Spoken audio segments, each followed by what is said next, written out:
Basta ang masasabi ko lang po, si Ate Malu po hanggang ngayon, may pusong kalingap pa rin po yan. Si Ate Malu de los Santos. Alam, yun po nasa isip ko po na pwede siyang humawak.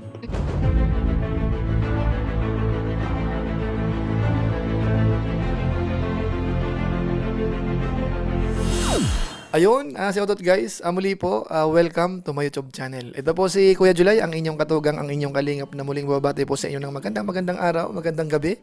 Saang panig man po tayo ng mundo naroon. At sa araw na ito, panibagong vlog po tayo. Pag-uusapan po natin, yung patungkol po kay Kuya Bal Santos Matubang at saka po kay Ate Malu. Dahil sa inyong kaalaman, mukhang na-miss po kaagad ni Kuya Bal Santos Matubang si Ate Malu, mga kabayan po natin. Bakit ho kaya nasabi ni Kuya Julay yun, mga kabayan po natin? Tapos syempre ho, kasi kanina sa ating live stream ay nag-comment, bakit daw hindi natin parang hikayatin na bumalik si Ate Malu dito po sa Team Kalingap? Ano po? So sa pagkakataong ito, sasagutin ko po yung mga kabayan po natin. At marami po kayong malalaman. Ano po? Maya-maya po yan ng konti. Pero bago po yun, siyempre paalala muna si Kuya Julay, baka sakaling meron po ditong hindi nakasubscribe sa ating YouTube channel.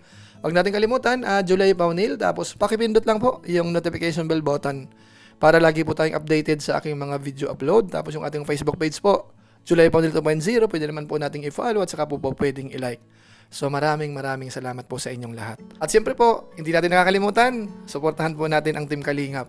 Kuya Bal Santos Matubang, Kalingap Rab, at saka yung kanya mga kasakasamahan, mga Lingap partners ho. So maraming salamat po sa inyong lahat. Ngayon tuloy na po tayo. Pag-usapan na po natin, ito pong patungkol nga po kay Ate Malu, Maring Malu de los Santos, na kung saan nga po, nagpaalam na po siya sa Team Kalingap. At napansin natin na kumbaga ho ang ilan sa mga content niya ay patungkol kay Kuya Bal Santos Matubang at may mga bagay-bagay na parang kini-question niya. Ano mga kabayan po natin na hindi ko na po masyadong pahabain po yung part na yon. Kasi ang highlight po natin sa ngayon, si Ate Malu ho, anuman po ang mangyayari o kaya anuman ang nangyayari o anuman ang nangyari, si Ate Malu ho ay hindi pa rin nakakalimutan ni Kuya Bal Santos Matubang. At siya po ay miss na po niya. Maaring yung iba itinatanong, bakit Kuya Julay, ba't mo nasabi yon? Alam niyo po si Kuya Bal Santos Matubang ay gamay na po namin yan. Ang tagal na po namin dito. Alam namin kung nagjo-joke, alam namin kung ano mga pinagsasabi, alam namin kung anong gustong iparating mga kabayan po natin. So sa pagkakataong ito, pakinggan po natin dahil si Ate Malu ho ay nabanggit po uli ni Kuya Bal Santos Matubang kaninang umaga sa kanyang live. Kung po nagbuo ng isang reactor team, mga kaibigan, kasi yung ating po mga ginagawang movie, mga kalingap, konti lang po yung mga nagre-reaction. Ang hangad natin po bago i-play po yung ating movies, ma-promote muna ng mga reactors. Ang tawag po sa team na ito, mga kaibigan, ay Kamore Team. Kamore. Kamore. Ano yung Kamore, mga kaibigan? Kalingap Movies Reactor. Kalingap Movies Reactor, mga kaibigan. So, ang naisip ko na maging president or pangulo ng Kamore Kalingap Movies Reactor si Ate Malu de los Santos. Ayun, yun po nasa isip ko po na pwede siyang humawak. Ano? Ito si Kumaring Malu. Si Kumaring Malu, mga kaibigan. So ayun po mga Kalingap, di ba? Maliwanag ho yun. Hindi niya po tinuturing si Ate Malu na wala na po sa Kalingap. Kaya nga po ang offer niya, kung papayag, mangangasiwa o kaya maglilid sa isang grupo para reaksyonan yung mga ginagawa ni Kuya Bal Santos Matubang na mga movie. Mga kabayan po natin. So yung mga ganun po, alam na namin yon, namimiss po si Ate Malu ni Kuya Bal Santos Matubang. Paano masabi? Sa mga viewers ho natin, pakituwid ho ako kung mali po ang aking hinala, ang aking pakiramdam. Namimiss na nga ba ni Kuya Bal Santos Matubang si Ate Malu or hindi? Pwede nyo pong i-comment po sa baba. Pero ako po, naniniwala ho ako na si Ate Malu ay hindi ho makakalimutan po ng Team Kalingap, lalo na po ni Kuya Bal Santos Matubang. Kasi si Ate Malu ho, sa totoong usapan, hindi naman ho ordinary sponsor lang, ordinary reactor lang. Kasi sa totoo lang po, kahit tanungin nyo po siya, kung siya ho ba ay kumita sa kanyang pagre-reaction po dito sa Kalingap o kaya dito sa social media, mga kabayan po natin. Sigurado po ang isasagot niya, hindi. Dahil si Ate Malu ho, nakilala po natin yan bilang sponsor ho.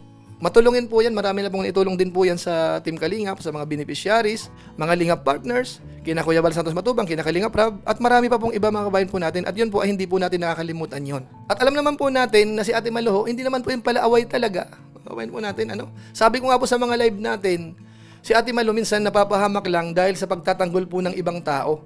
Tama kayo, tama kayo. Kahit siguro isa-isahin po natin kung ano ang pinag-umpisahan, hindi ho sariling laban po ni Ate Malu yun, mga kabayan po natin. At hindi naman po sa balahura talaga. At nasisiguro ko ho, yung kanya mga kaibigan dito po sa social media, hindi ho magkukulang po ng advice sa kanya. Halimbawa ho, si Naka-Helper.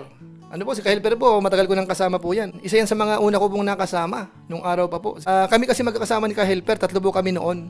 So ang naging usapan po namin, maghihiwalay tayo para makabuo tayo ng grupo, para makatulong sa Team Kalingap. Si Ate Maluho ay napunta kay Ka-Helper. Kaya sa tingin niyo ho ba, si Ka-Helper hindi man lang mag-a-advise kay Ate Malu kung anong marapat gawin? Imposible po yun. At saka ganun din po tayo mga kabayan natin siyempre. Kumari ko po yan. At sa inyo pong kaalaman, nung una po yun na nagtampo po sa Team Kalingap, nung kasagsagan ho nung iso sa Alimango Queen, natatandaan niyo po ba yon?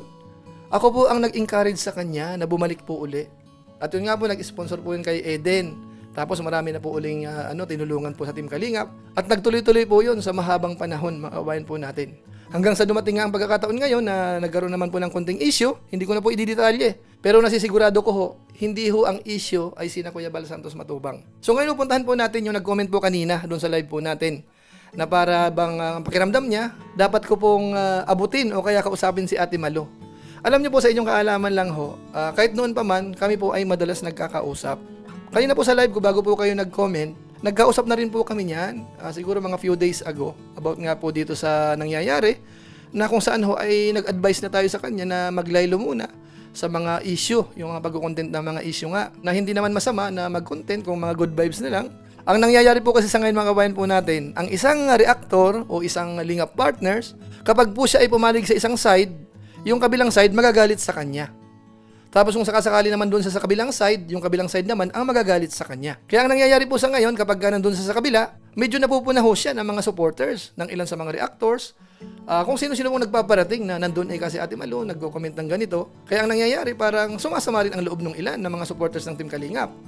Ngayon kapag siya naman ho ay nasa kabila, yung sa kabila naman ang mag-iisip sa kanya ng hindi maganda. Kaya kung iisipin ho natin, kahit saan lumagay, para magkakaroon ng problema. So ano po ang pinakamagandang gawin? Siyempre ho, kung hindi nyo naman kaaway, mapakalingap man yan o hindi kalingap, wala namang problema, ang lahat sila kaibigan natin. Kaso nga lang ho, lilimitahan natin yung galaw natin ng konti. Halimbawa, masyadong vocal tayo. Nagsasalita tayo ng against sa isang side. So problema po yun. Tapos pangalawa, halimbawa, nakikijamming tayo sa mga comment section. Siyempre kapag doon sa kabila, maaaring masamain naman nung isa. Di ba ho mga kabayan po natin? Kaya ang pinaka-advice po namin sa kanya, wag na muna siyang mag-content ng mga bagay-bagay na patungkol sa mga issue. Hindi naman ho masama na maglibang-libang ka sa YouTube. Good vibes yung natin, yung content. Halimbawa, merong anak ng demonyo, anak ng Diyos. Di anak ng kung ano-ano ang isabihin mo, anak ng kuting, anak ng kung ano-ano, mga kabayan po natin, yung good vibes lang ba? Kung sakaling panonoorin, walang magtatampo. At sa tingin ko po, naiintindihan po yun ni Ate Malu, mga kabayan po natin. At abangan po natin, sana gano'n na po ang mangyari muna sa kanya kasi alam natin, nai-stress po siya eh. Actually po ako, naaawa rin po ako sa kanya eh. Kasi maganda po ang kanyang layunin sa pagtulong, pag-i-sponsor. Maganda po ang kanyang layunin. Kaso nga lang ho, medyo nasusuong po siya sa mga bagay-bagay na nagkakaroon ng issue. Nakakaawa ho eh. Hindi na po kami mga bata. Kaya sasamantalin ko po yung pagkakataon. Baka sakaling pwede ako manawagan mga kabayan po natin. Baka naman pwedeng wag naman po nating i-content si Ate Malu ng mga yung tipong negative naman po sa kanya. Para naman ho siya makapag-adjust. Kumbaga, hindi na po siya matrigger na magsalita pa uli ng mga bagay-bagay na about sa issue. Kumbaga, tulungan po natin siya. Yun lang po siguro ang aking masasabi o kaya pakiusap po sa inyo kasi sa totoo lang po nagkausap po uli kami ni Ate Malu po. At nakikita ko po dito na talagang may pusong kalingap pa rin po siya. Pero parang gusto niya munang magpahinga po, hanggat maaari. Good vibes muna yung kanya mga content. Tapos hayaan po nating hinugin po ng panahon.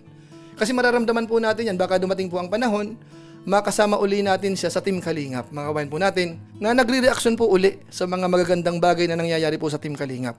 Yun po ay ilaan po natin sa paglipas ng panahon siguro. Huwag nating apurahin po. Ako nga po personally, pag nakita ko lang po si Ate Malu na medyo laylo muna siya sa mga issue, matutuwa na po ako. Kahit hindi muna namin makasama po sa Kalingap. yung makita ko lang na medyo hindi na siya nai-stress, good vibes yung kanyang content, okay na po sa akin. Kabayan po natin. At ako po yung naniniwala.